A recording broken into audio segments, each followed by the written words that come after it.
bagaimana kabar kalian semua? Ibu harapkan kalian semua dalam keadaan baik, sehingga juga akan baik dalam mengikuti pembelajaran pada pagi hari ini.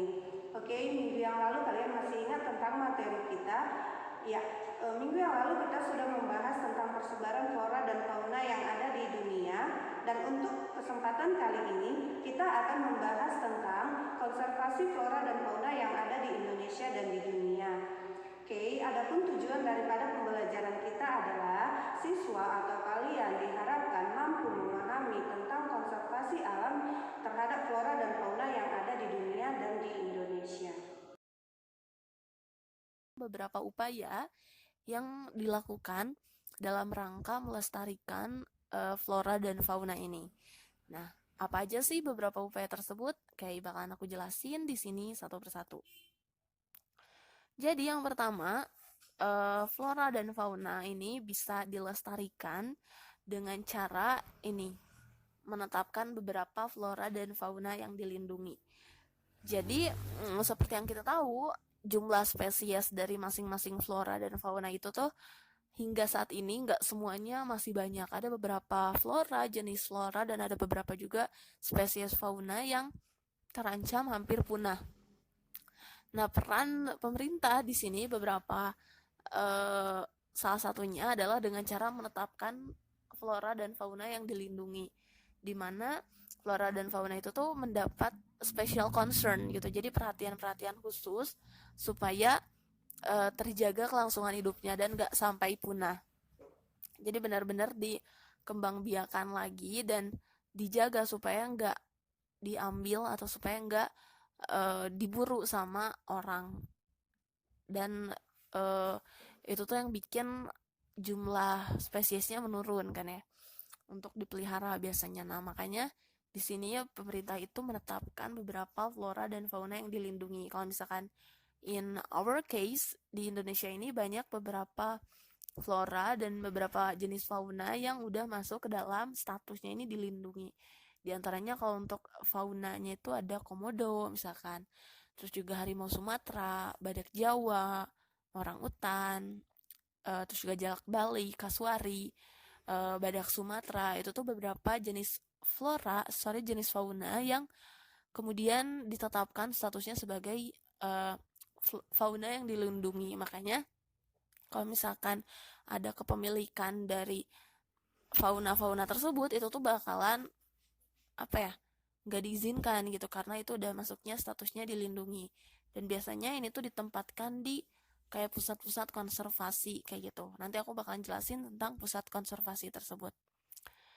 Nah, dan untuk floranya sendiri di Indonesia ini ada beberapa juga yang udah ditetapkan sebagai statusnya dilindungi, antara lain kayak anggrek, beberapa spesies anggrek, contohnya kayak anggrek hitam dan anggrek bulan, terus juga Rafflesia arnoldi, dan juga bunga bangkai. Itu adalah beberapa spesies flora yang kategorinya tuh masuk dalam status dilindungi. Jadi nggak boleh sembarangan dimiliki sama orang. Nah, itu upaya pertama. Selanjutnya, upaya yang kedua itu dengan melakukan konservasi, seperti yang aku bilang. Nah, konservasi ini bisa dibagi jadi dua.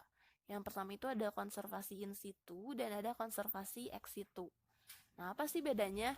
Kayak kita bakalan bahas. Jadi, kalau misalkan konservasi in situ itu adalah jenis pelestarian atau jenis konservasi di mana ini tuh melestarikan keanekaragaman hayati atau misalkan kayak flora dan fauna itu di habitat aslinya.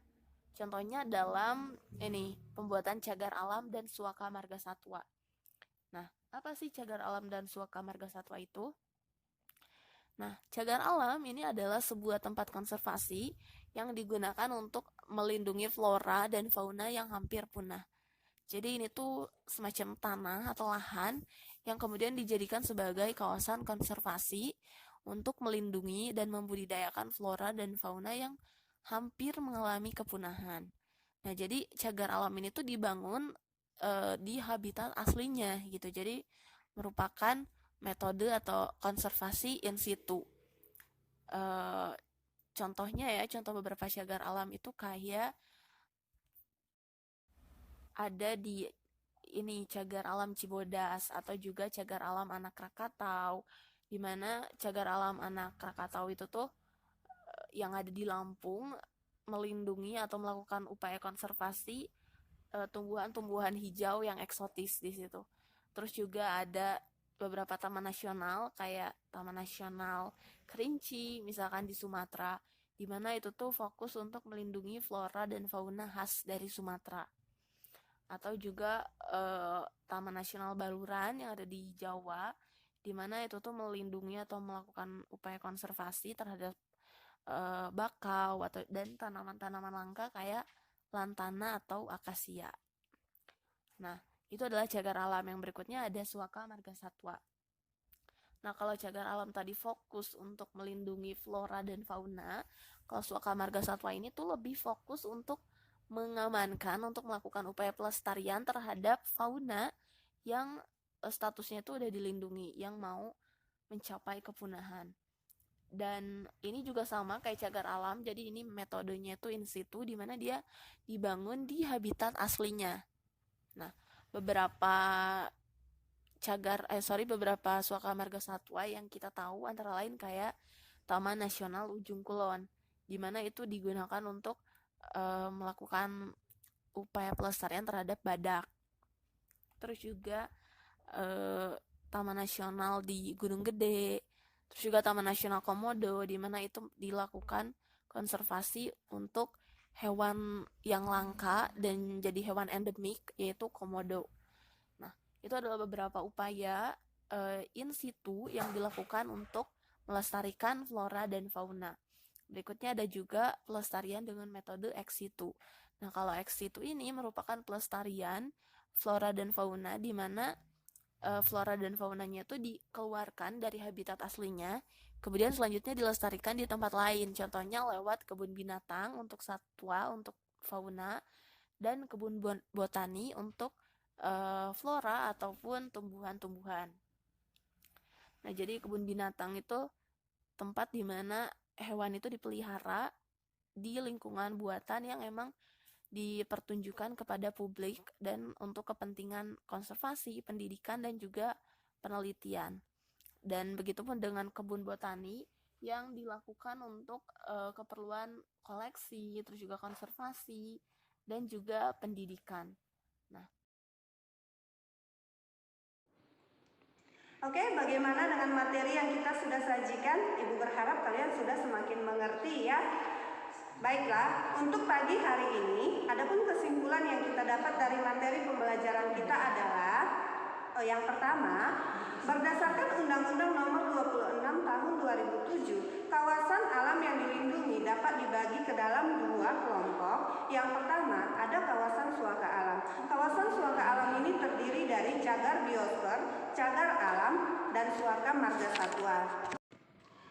Oke, yang kedua adalah kawasan pelestarian alam. Kawasan pelestarian alam ini terdiri dari taman nasional, taman hutan raya, taman wisata alam, kebun raya, dan kebun binatang. Oke, demikian kesimpulan kita untuk pagi hari ini. Dan untuk minggu depan kita masih akan lanjutkan topik pembelajaran kita, yaitu mengenai pemanfaatan flora dan fauna Indonesia sebagai sumber daya alam. Oke, kamu nanti bisa pelajari di buku, lihat buku paketmu ya. Dan untuk pagi ini Ibu masih tetap akan ingatkan kepada kalian untuk tetap menjaga kesehatan dengan cara rajin mencuci tangan, gunakan masker apabila bepergian, dan hindari tempat-tempat keramaian. Untuk pagi ini dan kita akhiri, Ibu ucapkan selamat pagi.